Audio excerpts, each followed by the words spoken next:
자, 하이닉스 한번 같이 보겠습니다. 오늘 장중에 좀 급락이 나왔습니다. 5%가 넘는 하락은 사실 지금 이제 9개월 만이죠. 9개월 만에 최대 낙폭이다라고 말을 하면서 굉장히 좀 불안감을 조성하는 말들이 많이 나오고 있는데, 일단 우리가 지금 하락이 나온 이유에 대해서 좀 생각을 해봐야 되고, 이러한 이유가 결과적으로는 장기적으로 작용이 될 것이냐, 아니면은 단기적인 하락 조정으로 그치고 다시 반등을 만들어낼 수 있을 것이냐. 지금 영상을 보고 계신 분들은 가장 이게 궁금하실 것 같은데, 자, 이런 것들을 제가 확실한 뉴스나 재료를 보면서 설명해 드리도록 할 테니까 영상 끝까지 집중을 좀 부탁드리도록 하겠습니다. 자, 그리고 본격적으로 시작하기 앞서서 좋아요와 구독 한 번씩만 부탁을 드리고요. 우리 하이닉스 지금 이런 좀 힘든 구간에 돌입을 했지만 결과적으로 잘 이겨내고 홀로 날아가 보자고 화이팅이라고 댓글 하나씩만 부탁드리도록 하겠습니다. 자, 일단 잘 정리된 뉴스가 있어서 가져와 봤습니다. 자, 트럼프 한마디에 군대 반도체가 휘청거렸다. 하이닉스 같은 경우에는 5%의 급락이 나왔다라고 얘기를 하는데, 자, 밑으로 해서 좀 보면요. 여러 가지 이유가 있겠습니다만 첫 번째 좀 확인해 봐야 되는 거. 자, 삼성전자의 모멘텀에 대해서 좀 생각을 해 봐야 돼요. 자, 삼성전자의 5세대 HBM3E 양산이 이제 곧 이뤄질 거라고 하고 있죠. 누구나 다 생각을 하고 있던 거지만 결국에 이게 지금 이제 자의적인 해석이 포함이 될 수 있는 국내 언론사가 아니라, 자, 대만에서 이러한 뉴스가 나왔어요. 대만 언론에서. 자, 대만 같은 경우에는 뭐 다들 아시겠지만 뭐 TSMC가 그냥 먹여 살리죠. 그러다 보니까 굉장히 이런 거 예민합니다. 예민하고 그런 것들에 대한 정보가 굉장히 빠르게 돌아가고 있어요. 자, 그래서 여기서 이렇게 말할 정도면은 삼성전자 진짜 이제 임박을 했다라고 생각하는 사람들이 있을 수밖에 없고요. 그러면은 사실상 이제 점유율 관련해서 어떡하냐, 이거 뺏길 수도 있는데 이러한 생각을 하고 있다는 거예요. 자, 그런데 요거는 좀 달리 생각을 해봐야 되는 게, 워낙 점유율적인 부분은 지금 SK 하이닉스가 15% 앞서 나가고 있어요. 그렇기 때문에 그 정도 격차가 단순히 엔비디아의 납품을 시작한다라고 해서 단기간에 좁혀지지 않습니다. 단순히 뺏길 수 있다라는 불확실성, 불안함이죠.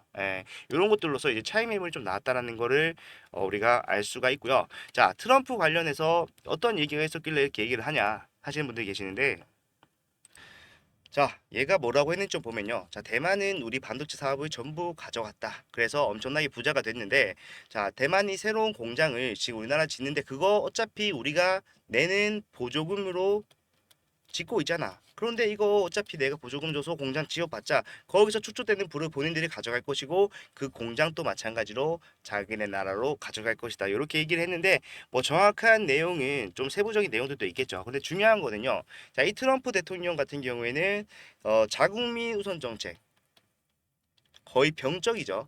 예. 실제로 반도체뿐만 아니라 지금 2차 전지도 난리가 났어요. 예. 실제로 트럼프 대통령의 공약이 뭔지 아십니까? 자, 반도체는 그래도 공약에는 안 들어가 있는데, 자, 인플레이션 감축법이라고 해서 자국 내에서 생산되는 2차 전지 관련 부품에 대해서 보조금을 지급하겠다. 전기차에 보조금을 지급하겠다는 거잖아요. 쉽게 말해서. 자, 그거를 폐지하겠다. 자, 폐지가 공약입니다. 대통령이 되는 순간 이 공약을 지키겠다라고 했어요. 자, 폐지는 어차피 이제 의회를 통해서 통과가 됐기 때문에 그렇게 간단한 문제는 아닐 수가 있습니다만은, 중요한 거는요. 감축 정도는 충분히 할 수 있어요. 근데 그 이유가 결국에는, 자, 이거 어차피 우리 돈인데 왜 너네들이 가져가냐? 나는 무조건 자국민을 우선시 할 거야. 우리 돈 우리가 쓸 거야. 이 말을 하는 겁니다. 실제로 그냥 백악관 첫 복귀하는 첫날 인플레이션 감축법 폐지하겠다라고 말을 했죠. 바이든이 만든 가장 멍청한 법이다라고 얘기를 하면서. 자, 결과적으로 얘가 지금 뭐 SK 하이닉스를 타겟팅했다기보다는 전체적으로 이제 해외로 유출되고 있는 본인들의 국세를 좀 줄이겠다, 이러한 워딩으로 해석을 하시면 되는데, 일단 보조금이 없더라도 사실상 큰 문제는 되지 않을 겁니다. 하이닉스 같은 경우에는. 하이닉스는 지금 사실 TSMC와 이제 4세대, 4세대가 아니요, 죄송합니다. 자, 6세대죠, 6세대. HBM4부터 협업을 하기로 했어요. 서로가 이제 상호 보완 관계이기 때문에 협업을 하기로 했는데, 거기서 이제 TSMC가 여기서 조금 지장이 생긴다라고 했을 때 마찬가지로 그 지장이 하이닉스까지 영향을 끼치지 않을까 이런 걱정을 할 수밖에 없는 상황이었기 때문에 차익 실현이 마찬가지로 또 나온 겁니다. 자, 굉장히 복잡한 상황이라고 할 수 있는데요. 자, 제가 좀 정리를 하자면은 지금 삼성이 올라오면서 삼성이 지금 이번에 HBM3 같은 경우에는 본인들이 8단을 넘어서 12단까지 한 번에 테스트를 진행을 하고 있다라고 밝혔죠, 오늘. 예, 그러면서 야, 이러다가 하이닉스가 따라잡히는 거 아니야? 라고 생각하시면서 많은 분들이 매도를 했다라는 거예요. 예. 그리고 또 하나 생각해 봐야 되는 게 지금 미국 우리 반도체는 사실 여러분들 미국에 엄청나게 영향을 많이 받잖아요. 자, 미국의 6월 CPI 지수가 어떻게 나왔습니까? 예상을보다 굉장히 하회했어요. 그래서 이번에 금리 인하가 거의 확정적인 상황입니다. 최근에 여러분들 하이닉스가 좀 꺾였었죠. 주가가 큰 폭으로 떨어졌던 요날이 사실 이제 엔비디아도 5%가 넘는 하락이 나왔던 날이고요. 자, 엔비디아뿐만 아니라 AMD 같은 경우도 마찬가지고 인텔이나 마이크로소프트나 빅테크 기업들 있죠. 예. 지금 나스닥에 상장해 있는 빅테크 기업들이 전부 다 꼬꾸라진 날이었어요. 예, 이제는 빅테크가 아니라 중소형주 위주로 초점이 바뀔 것이다. 전환이 될 것이다. 왜? 금리가 인하되기 때문에. 예, 그러한 지금 복합적인 상황이 하이닉스에 나오고 있다라는 겁니다.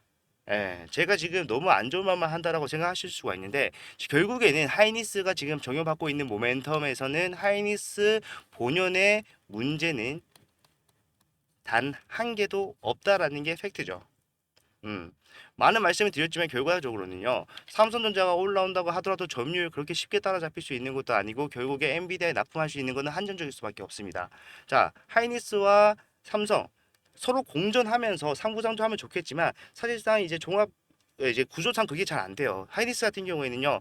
6세도 넘어가면서 TSMC가 꼭 필요한 상황이고요. 삼성 같은 경우는 종합 반도체 회사이기 때문에 지 알아서 할 수 있어. 그러면은 하이닉스와 TSMC가 상호 보완을 할 수밖에 없는 상황이 되어버렸기 때문에 대립 구도가 조금 나온 것뿐이지 결국에는요. 둘 다 우리나라 기업으로서 우리나라 코스피를 이끌어가는 쌍두마차 같은 역할을 하고 있잖아요. 예. 그리고 삼성이 더 잘 나간다라고 해서요. 지금 하이닉스가 내려간다, 반비례한다, 그거는 말이 안 돼요. 자, 다들 알다시피 실적 관련해서는요, 더 이상 말할 게 없습니다. 하이닉스 25년도에 생산치까지 지금 어떻게 됐어요? 솔드아웃 없습니다.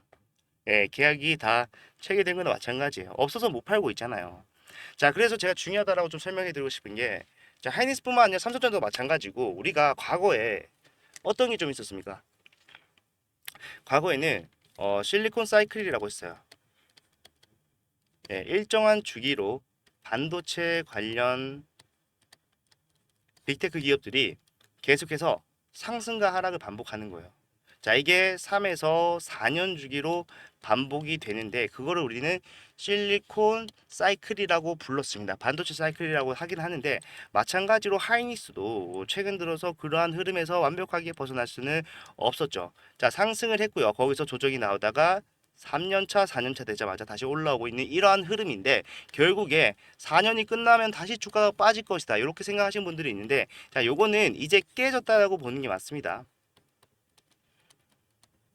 자, 왜 그러냐면요. 반도체 같은 경우에는 여러분들 생산을 시작을 하면요.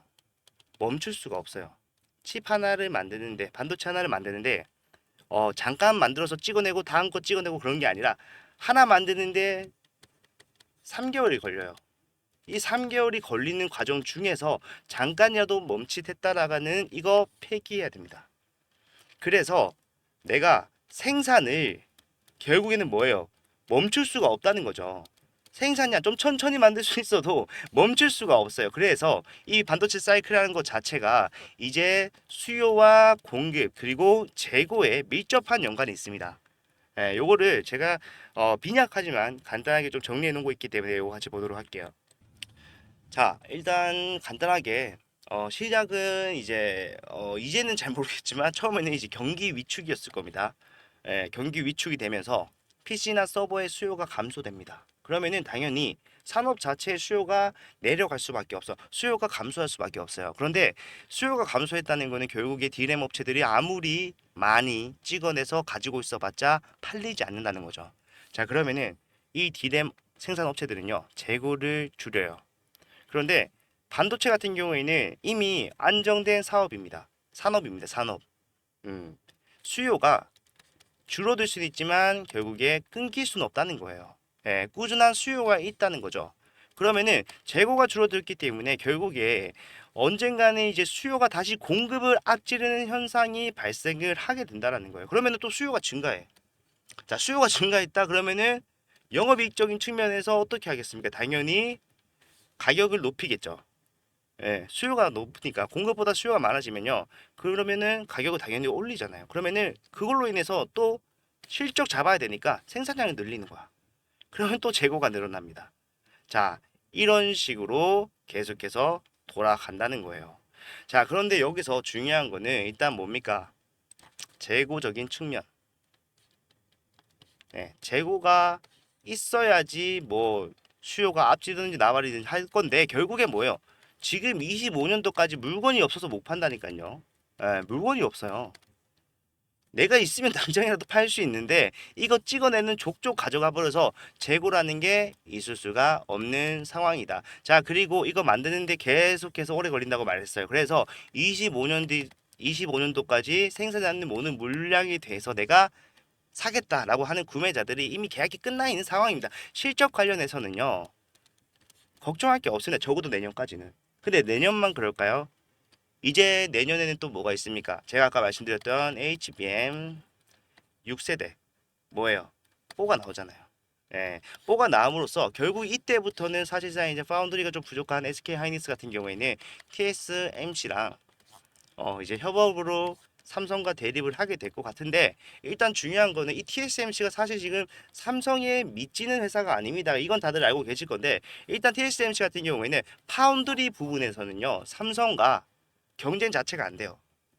삼성이 더 잘 나간다는 게 아니라 TSMC가 월등하다라는 겁니다. 예. 그렇기 때문에 파운드리적인 부분을 TSMC가 맡고 편리적인 부분을 하이닉스가 맡으면서 결국에 얘네가 또 한 번 더 점유율을 높일 수 있는 상황을 만들어 갈 수가 있다는 겁니다. 상호 보완을 할 수가 있어요. 예, 그렇기 때문에 결국에는 앞으로도 꾸준히 4세대, 6세대 나온다고 하더라도 결국에는 꾸준한 매출을 있을 수밖에 없다는 거죠. 자, 무슨 말인가 싶으시겠지만 결국에는 SK 하이닉스 돈을 계속해서 잘 벌 수 있다라는 얘기입니다. 예, 실적 관련해서는요. 걱정할 게 없다. 자, 그렇기 때문에 저는 여러분들한테 지금 이렇게 간격이 고점 대비해서 벌어진 이 구간이 우리가 올라갈 수 있은 재료가 확실한 상황에서 충분한 매수 타점으로 작용할 수 있는 즉 눌림목 구간이다라고 여러분한테 확실하게 좀 말씀을 드리고 싶어요. 자, 지금 매수만 하더라도요. 우리는 단기적인 수익까지도 볼 수가 있는 상황이고 결국에 신고가 구간 근처에 있었다라면은 굳이 여기서 살 필요가 없었겠지만 돌파 이후에 사나 지금 여기서 사나 별 차이가 없잖아요. 예, 그래서 살 필요가 없었어요. 그런데 지금은 간격이 벌어짐으로써 우리가 여기서 투자에 대한 판단만 좀 확실하게 선다라면은 매수를 통해서 단기적인 수익 그리고 앞으로 올라가는 흐름에서 다시 오지 않을 바닥 구간을 우리의 평단으로 만들어낼 수가 있다는 겁니다. 예, 그리고 비교적 최근에 좀 진입을 하시면서 평단이 위에 형성되신 분들이 계시겠죠. 그런 분들은요, 분할 매수를 진행을 하셨다라면 나머지 비중을 지금부터 점차 투자해 나감으로써 평단을 낮추는 작업을 하시기 굉장히 용이한 자리. 예, 그리고 올라가는 흐름에서 결국에는 수익으로 전환을 빠르게 시키고 내가 원래 있던 자리, 내 원래 평단까지만 가더라도 수익을 가져갈 수가 있는 상황이 지금 나왔다라는 것을 확실하게 좀 말씀을 드리고 싶습니다. 예, 그런데 일단 지금 여기서 선행돼야 되는 게 뭐예요? 여기가 확실한 바닥인지 봐야 되죠. 올라가는 재료는요 이미 차고 넘치게 준비가 되어 있어요. 하이닉스 앞에서도 마찬가지로 항상 고점에 대한 고민을 하신 분들은 많았지만 그러한 고민들이 무색하게 어떻게 해왔습니까? 신고가를 계속해서 갱신해 왔잖아요. 예, 거기서 지금 재료가 변동된 게 있습니까? 매출적인 부분, 실적적인 부분에서 변동된 게 있나요? 없어요. 예, 지금 우리 하이닉스가 누구도 고평가라고 이야기하지 못하는 이유는요. 지금 이 상승이 어떤 걸 반영했어요? 지금 상승은 실적을 반영했습니다. 지금 현재 진행이 되고 있는 실적에 대한 모멘텀들을 적용받으면서 올라간 거기 때문에 사실상 이거에 대해서 고평가라고 얘기할 수 있는 사람이 없다라는 거예요. 예. 우리 상황 변하지 않았고요. 가격적 메리트가 좋은 구간까지 내려왔습니다. 위에서다면 살 필요가 없었지만 내려왔기 때문에 우리가 올라가는 흐름만 잡아내더라도 수익 가져가실 수가 있다라는 건데, 자, 당장 사라고 말씀드리는 게 아니라 바닥을 잡는 타이밍을 잡아가야 된다. 자, 수급 분석을 해야 되고요. 전체적인 흐름에 대한 것도 생각을 해봐야 되고, 지금 거래량이 어떻게 변동이 나오는지, 그리고 앞으로 적용받을 수 있는 상승 모멘텀들이 어떤 게 있는지, 아까 말씀드린 것들도 마찬가지로 포함되는 내용이겠죠. 이런 것들 다 보면서 해야 되는데, 일단 막연히 올라가기만 하진 않을 겁니다. 신고가를 돌파한다고 하더라도요, 결국에는 조정은 불가피해요. 그리고 하이닉스 같은 경우에는 삼성과 마찬가지로 굉장히 묵직하게 움직이는 종목입니다. 그렇기 때문에 항상 모든 구간에서 조정이 빠진 적이 없죠. 예. 멀리서 보면은 야 이거 정말 잘 갔다라고 할 수 있는 종목이지만, 결국에 우리가 좀 가까이서 보게 되면요, 어떤 게 보입니까? 계속해서 상승과 하락 물결 N자형 파동을 그리면서 올라가는 흐름이 보이잖아요. 예, 그리고 이거는요, 신고가를 간다고 해서 크게 달라지지 않을 겁니다.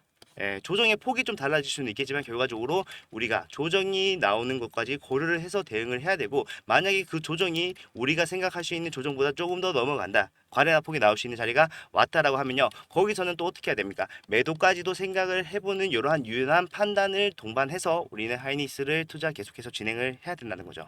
자, 제가 생각하는 거는요, 일단 우리가 지금 매수하더라도 단기적인 수익은 거의 보장된 거나 마찬가지인데, 우리가 이제 9월에 요런 좀 생각해야 될 이벤트가 당연히 있겠죠. 뭡니까? 자, CPI 아까 말씀드렸던 거. 이게 이제 금리 인하로 연결이 되면서 결국에 빅테크 기업의 하락이 어느 정도 예상이 되는 상황입니다.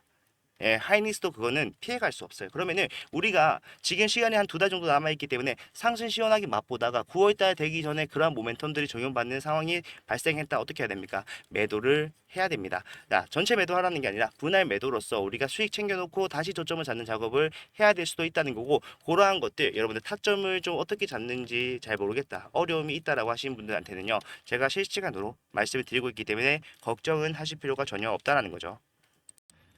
자, 제가 여러분들한테 타점이 확실하게 좀 나왔다 했을 때 문자를 보내드릴 거예요. 자, 문자에는요, 금액이 확실하게 적혀 있겠죠. 얼마 얼마 원에 매수하셔야 된다, 또는 지금은 당연히 매수겠지만 제가 위에 갔을 때 매도를 해야 되는 상황까지도 대응을 하자라고 말씀드렸기 때문에 매도 타점까지도 확실하게 잡아드리면서 갈 겁니다. 여러분들 비중이 어떻게 되는지 정확하게 모르겠지만 어떻게 비중을 나눠야 되는지까지도 설명을 해드릴 거예요. 자, 금액만 보더라도 여러분들 타점을 닫는 데는 큰 도움이 되겠지만, 결과적으로 여러분들이 왜 사고 파는지에 대해서도 아셔야 되기 때문에 이유까지도 덧붙여서 보내드리면서 여러분들 타점 잡아서 수익 내실 수 있게 도움 드리는 건데, 자, 이런 것들 비용 발생하는 게 아니라요, 여러분들 수익 보시라고 하는 겁니다. 그리고 부가적으로 저희 채널의 성장을 위해서 여러분들 잘 봐주십사 하고 좋아요 구독 좀 부탁드리고자 얘가 이렇게 해드리는 거니까, 만약에 이런 대응이 필요하다라고 하신 분들은요, 좋아요와 구독 한 번씩만 꼭 눌러주시고, 제가 지금부터 핸드폰 번호 하나 말씀드릴 건데 요거 제 겁니다. 010-4920-8706번. 자, 이쪽으로 하이라고 문자를 남겨주세요. 그러면은 제가 답장으로서 여러분들 대응을 시작할 거고요. 그러한 대응이 여러분들이 필요한 순간에 적절한 타점을 잡아 드릴 거예요. 예. 그러한 대응으로서 여러분들 올라가는 흐름에서 수익 보시고, 주가가 빠지는 조정 구간에서는 또 수익 지켜내고, 이러한 것들 반복하면서 N자형 파동의 각각의 장점만 좀 이용을 한다라고 했을 때 하이닉스는요, 차후에도 올라갈 자리가 굉장히 많이 남아 있습니다. 예, 이러한 조정에 흔들릴 종목이 아니라는 거는 당연히 잘 알고 계시겠지만, 지금 우리가 생각을 해야 되는 것보다 조정이 우리에게 기회가 될 수가 있다, 그러한 기회에 이용을 하자. 다만 바닥만 좀 확인하고, 요겁니다. 요렇게 하시면은 수익 정말 많이 가져가실 수가 있고, 이런 것들 타점이 필요하다 하신 분들은 하이라고 문자 남기셔서 우리 모두 다 하이닉스 돈 많이 벌어갈 수 있었으면 좋겠습니다. 자, 오늘 준비한 영상은 여기까지고요. 도움이 되셨다면 좋아요와 구독 부탁을 드리도록 하겠습니다. 다음 영상에서는 더 좋은 내용 가지고 오도록 할게요. 감사합니다.